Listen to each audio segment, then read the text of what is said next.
तर नमस्कार मित्रांनो, तुम्हाला जर भूताच्या स्टोरी आवडत असतील तर आमच्या चॅनलला नक्की सबस्क्राईब करा. तर मित्रांनो, ही गोष्ट आहे एका दिवशीची. मी आणि माझा आत्याचा मुलगा आम्ही चाललो होतो त्याच्या काकाच्या घरी.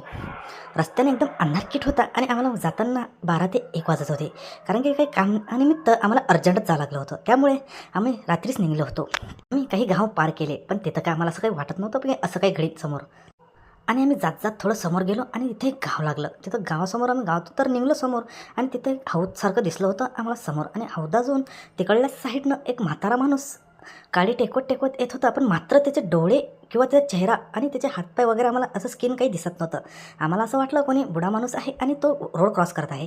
त्यामुळे आम्ही काही त्याच्याकडे एवढं लक्ष दिलं नाही. तो पण आम्ही त्याच्या जवळजवळ जात होतो. तो आमच्या गाडीच्या अंदर म्हणजे गाडीमध्ये येतच, म्हणजे गाडीला टक्कर मारासारखं होत होतं भाऊ. पण आम्ही ना काय त्याचं असं कट मारून त्याला साईडनं नेऊन गेलो. आणि तिथून समोर गेल्यानंतर मागे वळून पाहतो तर तिथं कोणीच नाही. तितक्यात आमची फाटली गांड. पण आता काय करायचं, तर आम्ही म्हटलं आता गेलो बेटा. पण कसं मग आम्ही समोर आलो आणि समोर बघितलं. समोर तिथे लोक म्हणजे असं बाहेरच जात असतात वॉशरूम गिशरूमला. तर ते लोकांना पाहिलं आम्ही समोर पाहिलं तर ते सर्व दिसत होते. त्यांचं चेहरा आम्ही टॉर्चपचे म्हणजे गाडीचा टॉर्च चमकवला, पण ते समोर आम्हाला एकदम क्लिअर कट दिसत होते. पण मित्रांनो, ते काय होतं ते आम्हाला समजलंच नाही. आम्ही तिथून मग गेलो ते माझ्या आत्याच्या मुलगा त्याच्या काकाच्या घरी. तिथे गेलो आणि तिथे त्यांना विचारलं आमच्यासोबत असं असं घडलं. तर त्यांनी सांगितलं की त्यांनी खूप वेळा त्या लोकांना गाडी वगैरे त्यांची पलटी करून टाकेल आहे.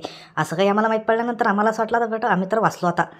पण तितक्यातच त्यांचे काका आले आणि ते काका सांगत होते की मी एकतर असं चिकन की काहीतरी घेऊन येत होतो म्हणे. तर मी सायकलवर येत होतो आणि सायकलून येता येताच ते मला दिसलं आणि त्यांनी माझी सायकल घेऊन सीधी हवेत उठवली आणि खाली पाडून टाकली. आणि मी तिथून पळत नाही वापस आले आणि घरी सांगायला लागले की माझ्यासोबत असं असं घडलं. आणि त्यांनी आम्हाला नंतर आता ते देखील त्यांची गोष्ट आम्हाला सांगितली. तर हे ऐकून आमची एकदमच कान फाटली मित्रांनो. आता काय करायचं, तर आम्हाला ते विचार केला आणि ते रस्ता सोडून आम्ही दुसऱ्या रस्त्याने गेलो आणि कसे तरी आम्ही घरी घाबरत घरी आलो. तर मित्रांनो, तुम्हाला जर अशाच भूताच्या गोष्टी आवडत असतील तर आमच्या चॅनल नक्की सबस्क्राईब करा. मिळूया पुढील व्हिडिओमध्ये. तर बाय बाय मित्रांनो.